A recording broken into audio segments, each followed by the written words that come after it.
Hello, this is the Part-Time Economist. We're jumping right back into the leadership experience and talking about motivation and empowerment. How do we get the people working for us to pursue a goal? How do we empower them to accomplish that goal? And how do we motivate them to try and strive for that goal? That's what we're talking about today in Chapter 8 of Richard Daft's book. Now, to start right off, we need to realize that needs, motivations, and rewards are all part of an interconnected web.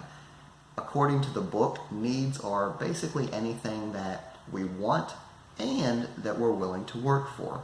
So needs are the goal, right? The thing that we're working for. Now, motivation is created by the needs. Motivation is the force that pushes us to fulfill these needs. Once we meet our needs, we receive a reward. Now, there's two kinds of rewards, intrinsic and external rewards, which we'll talk about a little bit later. Now, some of the theories of needs include Maslow's hierarchy. Now, this is a pyramid shape, and it reflects the fact that we have to have the foundational needs met before we can start pursuing the higher needs. For example, at the bottom of the pyramid, we have the bare necessities of life, our physiological needs, the things that literally keep our body running. Water, food, a temperature that we can live in, the basic things of life. Moving up, we need safety, right? We need to be secure. We need to know that all these physiological needs, they're not going to be taken away from us because we have the safety. Now, as we move up to talk about belonging, this is feeling accepted. This is being part of a team, right? And specifically within the workplace, it's feeling like we belong as part of the organization. Now, these first three needs are so critical that Maslow calls them deficiency needs. In other words, if we don't meet belonging, safety, and physiological needs, we can't begin to pursue the higher needs, the growth needs, things like esteem, self-actualization, feeling that we're experiencing growth and creativity. We have to satisfy the basic needs first. Now, Herzberg has a two-factor theory. On the one hand, there's things that lead to satisfaction, things that make us enjoy work, and there's also things that lead to dissatisfaction, things that make us not enjoy work. So, for example, motivators are things that determine our level of satisfaction, such as achievement, such as development, such as receiving credit for the work that we have done. Hygiene factors determine our dissatisfaction with work. Things like workplace regulations, the work environment, pay, bosses and subordinates. Now, it's important not to get these two confused. So, a hygiene factor determines how dissatisfied we are. So, having great pay, having great subordinates doesn't necessarily mean that we're going to be satisfied at work.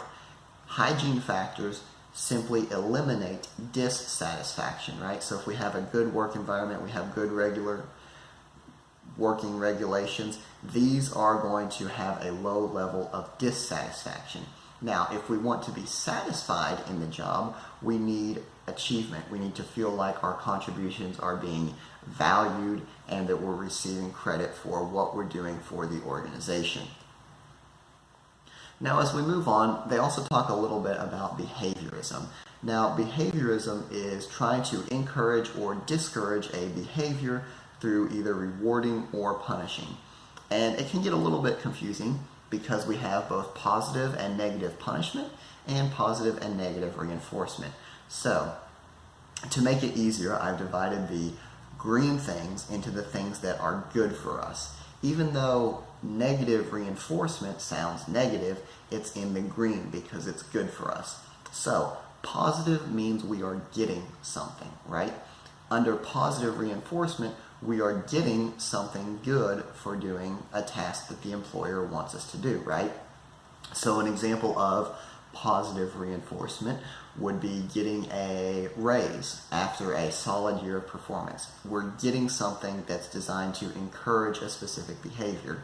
Now, positive punishment is still giving us something, but it's giving us something to discourage a behavior. So positive punishment would be something like when you were a kid, You know, if you did something your mother didn't like, she would spank you, right? She's giving you something that you didn't have before, but it's designed to discourage your behavior.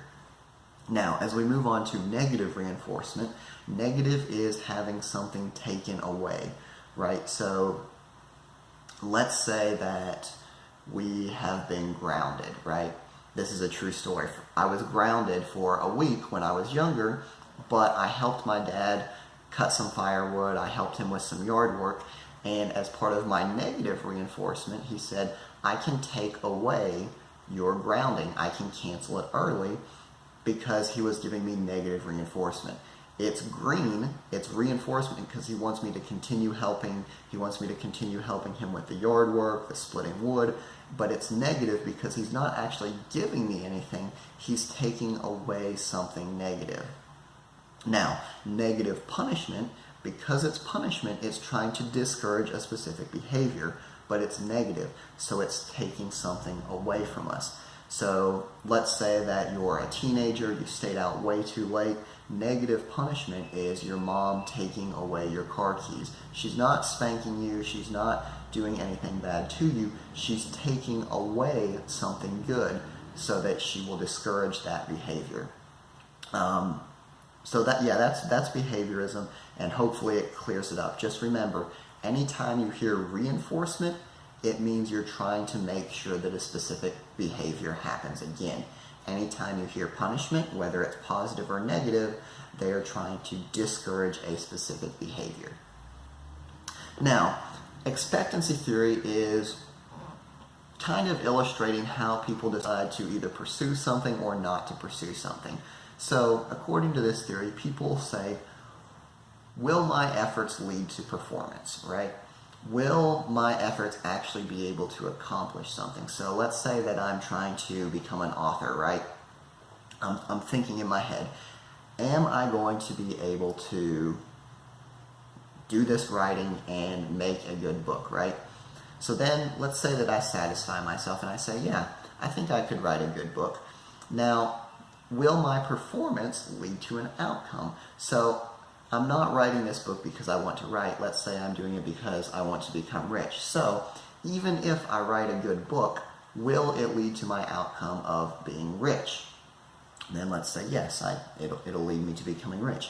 Then I ask myself, is the outcome valued? And of course it is. So under this theory, I would write the book, because we don't want to expend effort if it's not going to lead to performance, and we don't want to perform if the outcome isn't even worthwhile.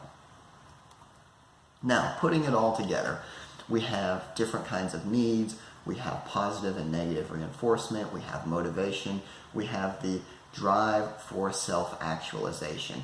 Now, all of these things come together in the psychological model of empowerment and job design for empowerment. Now, if you remember the theories we talked about, that on the hierarchy of needs, we need things like self-actualization, or Herzberg's two-factor theory.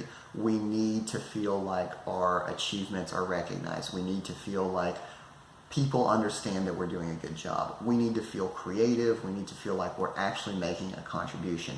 So, under job design for empowerment and the psychological model of empowerment, we do two things. The first of these, we make sure that those working for us understand the contribution. We make sure they understand that their work really is making a difference. Not only do we stress the importance of the organizational work, but we show them how their specific piece fits into the puzzle and helps us achieve the goal. The second thing that we do is we design their job so that they can feel empowered, right?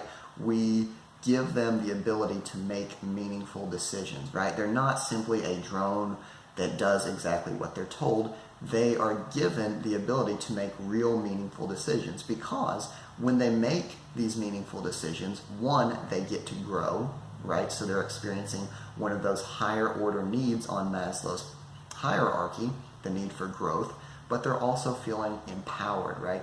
Self-efficacy is the term that lets them understand that they control things within the company. They have a say in where the organization is going. I know this has been a long chapter, but hopefully it's been useful, and we will see you next time.